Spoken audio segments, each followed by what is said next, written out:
కేంద్ర బడ్జెట్పై మంత్రి కొల్లు రవీంద్ర కీలక వ్యాఖ్యలు చేశారు. కేంద్ర బడ్జెట్ పీపుల్స్ బడ్జెట్గా నిలిచిందని ఆయన అన్నారు. బడ్జెట్లో ఆంధ్రప్రదేశ్లోని పలు పనులకు నిధులు కేటాయించడంపై మంత్రి కొల్లు రవీంద్ర హర్షం వ్యక్తం చేశారు. వ్యవసాయ రంగం, గ్రీన్ ఎనర్జీ విషయంలో బడ్జెట్ కేటాయింపులు ఆయా రంగాలకు తోడ్పాటుగా నిలుస్తాయని అన్నారు.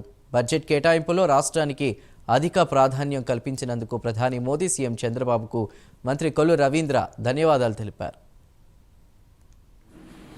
కేంద్ర ప్రభుత్వం ప్రధానమంత్రి నరేంద్ర మోడీ గారి నాయకత్వంలో కేంద్ర ఆర్థిక శాఖ మంత్రివర్యులు నిర్మలా సీతారామన్ గారు ప్రవేశపెట్టినటువంటి బడ్జెట్ ఇది పీపుల్స్ బడ్జెట్. విజన్ 2047కి వికసిత భారత్కి మరి ఒక బాటగా ఈ బడ్జెట్ నిలుస్తుందని ఖచ్చితంగా చెప్పవచ్చు. ముఖ్యంగా వ్యవసాయ రంగం పైన, అదేవిధంగా గ్రీన్ ఎనర్జీ పైన మరి ఈ బడ్జెట్లో కేటాయింపులు అనేది చాలా స్వాగతించాల్సినటువంటి విషయం.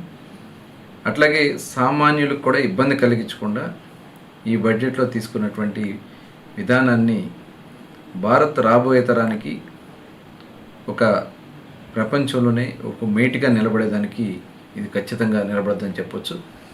అదేవిధంగా ఏపీలో, ఆంధ్రప్రదేశ్ రాష్ట్రంలో పోలవరానికి, అదేవిధంగా అమరావతికి, విశాఖ స్టీల్స్కి, ఇలా అనేక రంగాలకి, పోర్ట్లకి మరి నిధులు కేటాయింపు చేయటం నిజంగా కేంద్ర ప్రభుత్వాన్ని స్వాగతిస్తున్నాం.